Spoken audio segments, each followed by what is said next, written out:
Hey everybody, thank you so much for joining me again. Before I get into the video, I wanted to talk about a particular thing going on in the world right now, the coronavirus.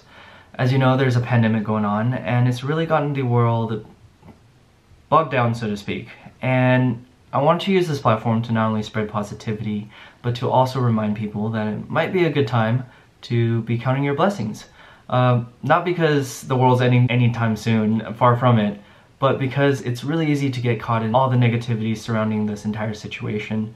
I know that's easier said than done, especially if you're part of a family that's been affected by this disease, and my heart goes out to you. Or you might be part of a family that has a small business that's been forced to shut down. I'm part of such a family. My dad owns a janitorial company up north in Alaska. It's called CBM if you want to check it out. And while we haven't been forced to shut down, it's been hard. Yeah, it's been a very difficult time. With that said, it's very important now more than ever to remain positive and to be mindful of what you're thankful for. I know I, for one, I'm very thankful for all the time I've had to be able to interact with more of you and to actually even edit more. The video that you're about to watch was actually recorded 3 weeks ago, and I finally had time to sit down and edit it. So, with that said, I hope that everyone's staying positive, everyone's staying healthy, and everyone's following the correct hygiene rules. And most of all, I just want to remind people we're probably going to get through this. Yeah, and with that said, I'll stop being cheesy. Here's the video.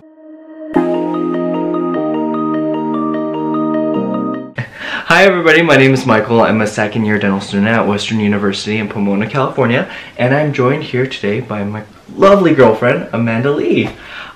It is 10 p.m. right now, and the day before Amanda's supposed to fly back off to Washington, where she's doing her master's right now. But before we go into that, I'll let my girlfriend introduce herself for you. Hi, I'm Amanda. I've been dating Michael for about 5 years now, going on 5 years, and I'm currently doing a master's in comparative medicine at the University of Washington, and I'm also starting my first year of med school this fall at the University of Washington as well. Yeah, that's me. Oh, we were talking. Again, she's flying off tomorrow. We're in a long-distance relationship, but we were talking that her story might be helpful to pre-dental students as well as pre-med students.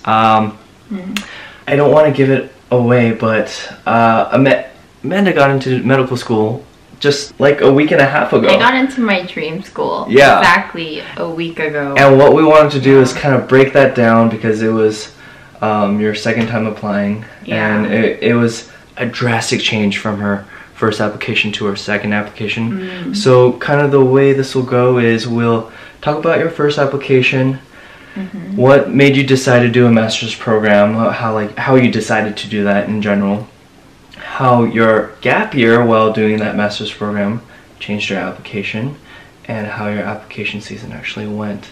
So backing up, let's go all the way to the beginning. First application, you applied in 2000. So I applied for the entering class of 2018. So I graduated from my bachelor's degree in 2017 at the University of Washington, but my grades were not the best. Yeah. And my MCAT wasn't the best either because I had taken it right in the season of graduating, so I was trying to get everything done as well as take my MCAT. So it didn't go as well as I wanted it to. Yeah.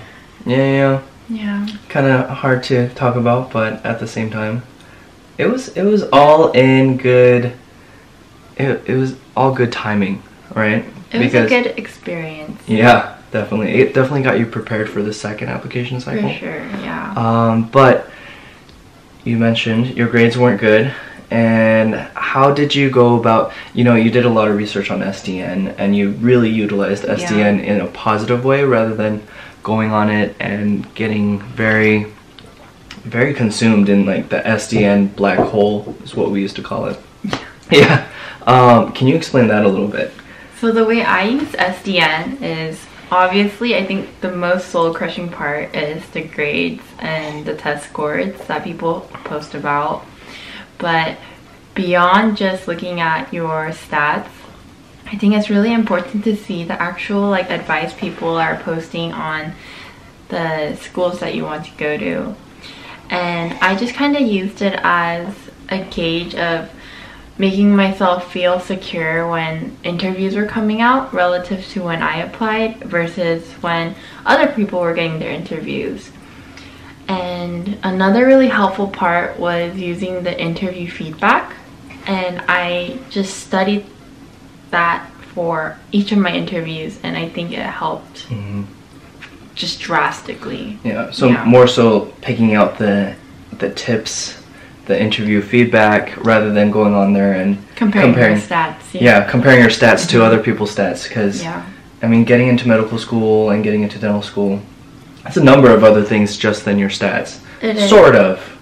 So we both applied with pretty low stats. Yeah. And so I think we can speak pretty strongly that it is, I mean, your stats are important, which is why I did a master's and retook my MCAT, but it's not everything for sure. Yeah, definitely. So after that first year of applying and then kind of evaluating your application, you decided that you wanted to do a master's program, and you stumbled across a pretty good one. Can you talk about that? Like how long the program is, where the program is, what you actually do in the program? This is exclusive information. Yeah. But basically, I was choosing whether I wanted to do a special master's program or a post-bac. But then I started working at a lab during my undergrad, so I think it was like my sophomore year of undergrad. And luckily, I was hired as a lab tech during my gap year. And then after my professor heard that I didn't get into medical school, he offered me a position as a graduate student. And from there on, it ended up being super good because I don't know if you guys know this, but a lot of graduate positions include a living stipend as well as tuition coverage, and I don't know why that is. Probably because it's run off of grants. But thanks to that, I was able to save money and boost up my resume, boost up my GPA, and have the best like health insurance I've ever had in my life. Yeah. And going into that, I also wanted to, we wanted to do this video because that gap year, that gap year between applying your first time and second time really worked out to your benefit, because I mean, it was a great position. It helped our relationship out enormously because Amanda's work schedule / graduate program schedule was very flexible. Yeah, and you were visiting me quite often, and it just made that whole long distance a lot easier and more doable. Yeah, but going back to the health insurance thing, a gap year or getting rejected from medical school that first time might have been the best thing to happen to you in terms of your academics. In your life. In my life. Actually, Can you explain that a little bit? So I was really bummed, obviously. I mean, who wouldn't after being rejected? But after starting grad school, I decided to kind of take advantage of all my resources at the time, with my health insurance being one of those things. So I just, as a pre-med student and a pre-health student, I feel like people don't really put their health first because they're so just set on getting into school, and I know how busy that can be. And your health is usually the last thing you end up putting on your priority list, especially because healthcare is expensive and it takes a lot of time and energy to go to these appointments. So then what I did was I decided to use that time to really get my health into check before I started medical school, because I knew I was going to head there eventually. So then during grad school, I made a whole bunch of appointments for little things that I was worried about here and there. And it actually turned out that I had a melanoma on my foot, on the bottom of my foot. I'm from Alaska. I don't know where that came from. And I was also diagnosed with polycystic ovarian syndrome, and I don't think I would have learned those two things if I didn't get rejected from med school and had that opportunity to. And that mole on the bottom of your foot really started off as like any other mole. It looked very circumferential. It looked very, you know, the ABCDE. Yeah. It was good, and then all of a sudden it started growing sideways. Yeah. And that's when we were like, okay, let's go get that checked out. Yeah, but it's also a blessing because this I was only able to notice because when I was restudying for my MCATs, I did it at home. And when I study, I like to prop my leg up onto my other leg and I can see my feet. So once in a while, I would be able to like take a glance and look at it, and being my observant future physician self, I saw that it was changing. So then I went in, and then the doctor was like, we'll just have it removed. And it turned out to be bad, so I'm really glad I caught it We caught it really early. Like the earliest I could have caught it. Yeah, that's what the doctor said.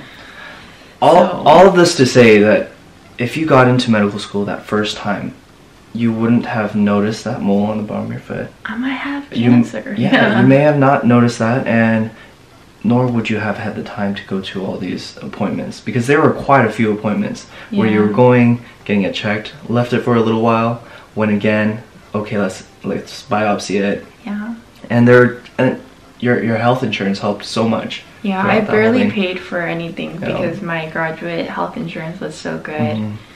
But all that to say, that gap year or getting rejected that first time might have been the best thing. I think I'm a firm believer, whether it's like religious or not, that things happen for a reason. And I try to make the best of like what comes, regardless of like the rejection or like an acceptance. And in the face of rejection, I really learned that things happen for a reason, and you just have to keep going forward and doing your best with whatever goals you have, whether it be health or whatever you're going for.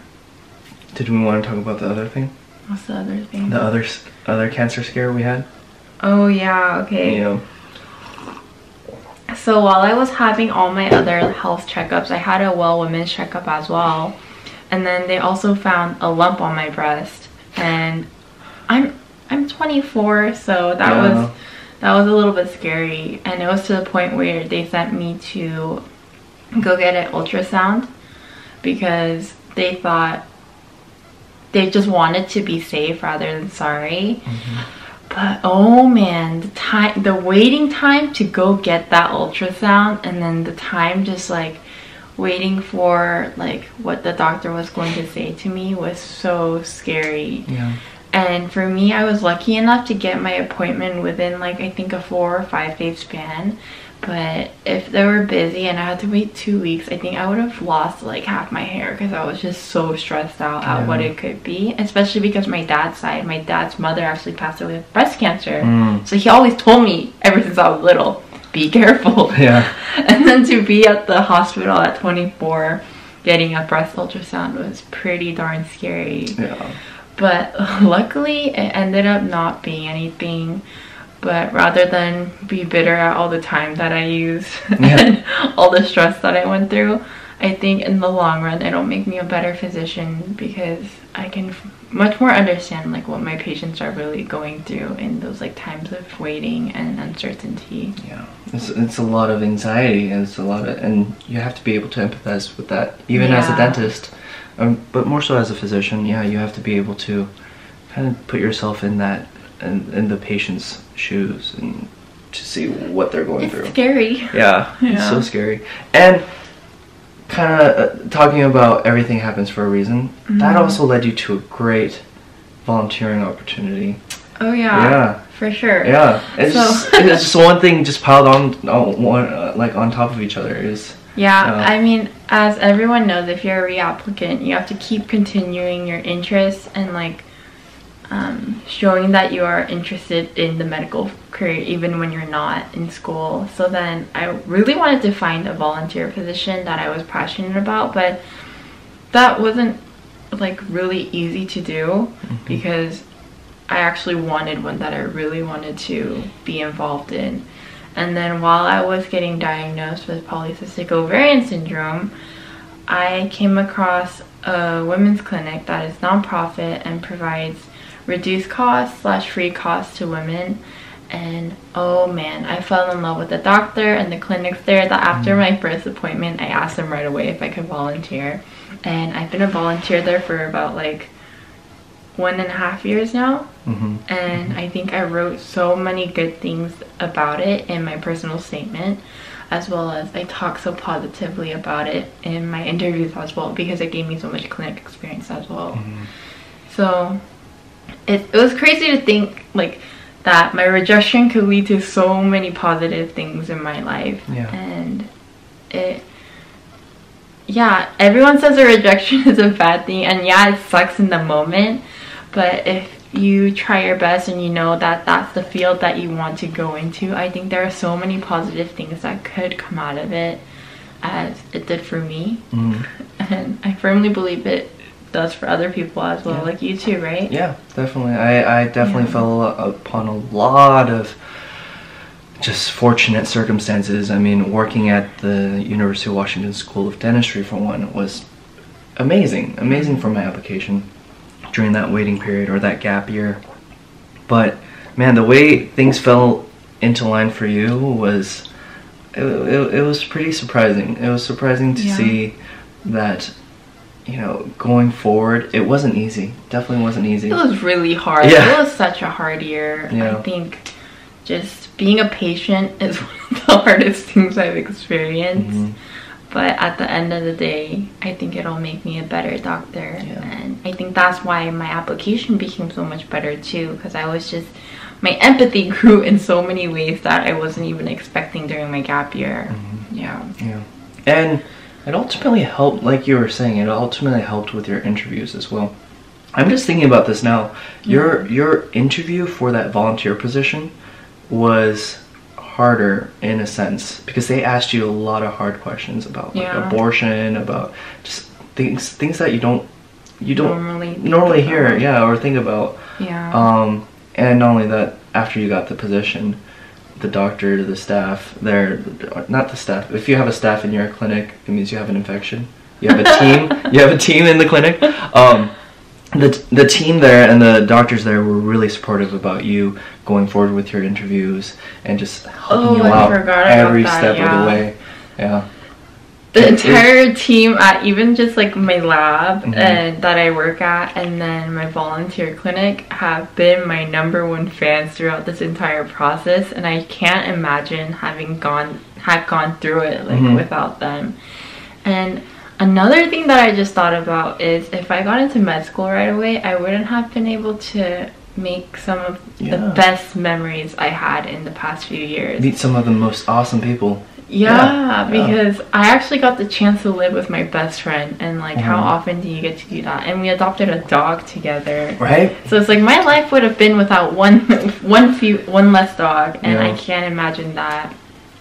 And I had a lot of family events that happened that year, and I was able to go to all of them. Just because of your current situation. I think I've gone into a lot of personal detail. Thank you so much for sharing all of it. Of course. But kind of moving forward, you had a very successful application season, and we're finally on the other end of it, and it's just so amazing too. It's over. Oh yeah, right. As of last week. Right. But let's go through that. You submitted your application.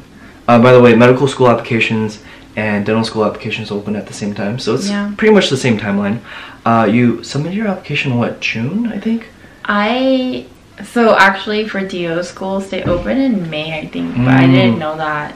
So then the AMCAS opens in June, so then I submitted everything June 1st, which is still pretty early. And I don't think I had any trouble with like getting interviews after submitting everything June 1st. You were actually, Compared to my first time though, I think my first time I submitted everything in August. So I would definitely recommend doing everything as early as possible, because my stats honestly didn't change that much, but I got 5 interviews versus 0 interviews. It's amazing.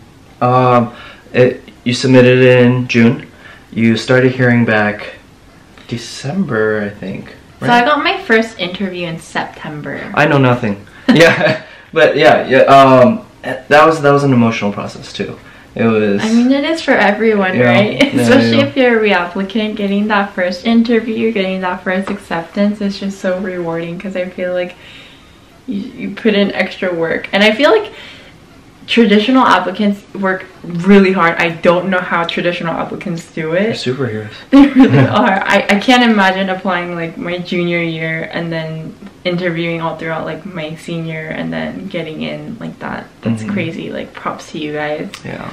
But I think non-traditionals can also have a very like difficult time too, just because right after you graduate and you have no direction, that's so hard. Yeah. Yeah. And hopefully this video helps students out. Yeah. Just setting that clear path for yourself, applying on time, and then actually, you know, getting those interviews and going through with them. It puts you through through quite the journey, and positive journey in the end. First interview invite, you got September. Yeah. You started interviewing, and at some point we were sitting down, and we were doing Bible study, and we were just saying, man, how blessed are you that you are getting these interviews, and you actually also had the opportunity to decline some interviews too. I know. Which I would mean, have never thought I would like be in a position to reject an interview. Like, truly. Right. And this isn't to say like Amanda's way of doing things is like the best way of doing it. And there's definitely different paths, like you mentioned, but it is quite astonishing that from your first application you got 0 interviews, and your second application you got 5, and you got an interview to your dream school since middle school. The school you've been thinking about since up in Alaska. Yep. And that must have been an amazing experience. It was crazy. Yeah. There you go. And it turned out that a lot of the experiences that you had mentioned earlier, like volunteering at the women's clinic, being a patient, doing research through your graduate program, those all came in handy, right? They were all mentioned in all my interviews, yeah. So I think they were pretty significant. Yeah. Yeah, definitely. I don't want to drag this video on, but do you have any advice for students that maybe have gotten waitlisted, they're waiting to hear back, or students who have gotten rejected and they're looking forward to the next application? I think regardless of your status of being waitlisted or rejected, I think you can still make the best of what is to come.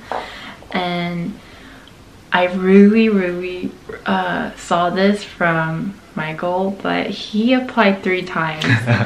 But let me just tell you, him and his class, they were all just like, they were meant to be. Yeah. And I cannot imagine him being in another class. And every time I hang out with them, he like comes over to me and is like, I love this class. I love this class. And then that actually happened like 2 days ago. Yeah. And then one of our classmates was like, "You talking crap about us?" Yeah. Yeah, but I mean, it's all fun and games, and it's such a loving group. It's such a loving group. For sure. And I always ask him, I was like, if you were to do it again, would you still get rejected 2 times if you knew that you were going to get this class on your 3rd? And he always says yes. Yeah. So I think regardless of where you are, everything will work out if you know that like medicine or dentistry is for you. Yeah. And the experiences that you gain in your gap year are only going to benefit you. So don't get discouraged and just keep working forward. It'll work out. It really will. Yeah. I firmly believe it. Yeah. And take it from us, like we really were like probably the bottom 10% of stats for our classes. And I think we can say that it's really not all about your stats, so don't obsess over them too much. Definitely get the grades that you need to. Yeah. But I mean, they don't have to be upper like 90th percentile. Yeah, definitely. And another thing that I think resonates between both of us is if you keep working for it, it will come. Like, it will. I agree. Yeah. Yeah. I want to leave off on that note because it's such a positive one. Yeah. You know? And just keep working towards your passion. Keep striving to be the best version of yourself that you can be without, you know, just putting yourself in this mental hole that's just so negative. And yeah, just it will all come in due time. Yeah. Well. Yeah. Before I close off, I wanted to highlight this cup and these 2 photos back here. Amanda made all 3 of them for me. I did. And there's a running joke in my class that everything nice that I have. Actually, you bought me the shirt too. I did. Yeah. Everything nice that I have, and it's from me. Is from Amanda, and you're probably the best thing to happen to me just in my life. Yeah. But without getting too cheesy, just I wanted to take this opportunity to thank you and just for your support, and I'm looking forward because Amanda's been supporting me through 2 years of dental school. And your master's program. And my master's program, so for 3 years now, and sending me care packages and just doing everything that I wasn't able to do for her because I was just it's busy. Consuming myself in these programs. So hopefully moving forward, hopefully you guys can keep me accountable. I know my classmates will. Going forward, we can keep checking in with you. I mean, I know I will be there, I guess. But keep checking in with you through your med school experience up at University of Washington. I don't know if we ever said it. Yeah, Amanda's going to start at University of Washington this fall. Yeah. And we'll keep checking in and just thank you for everything. Yeah. Of course. And if you have any questions about medical school with low stats, feel free to message Michael and get my email. Yeah. Alright, and we'll end off with 1, 2, 3. Hey everybody, I hope you enjoyed that video. Here's another video of Doan's dog Max.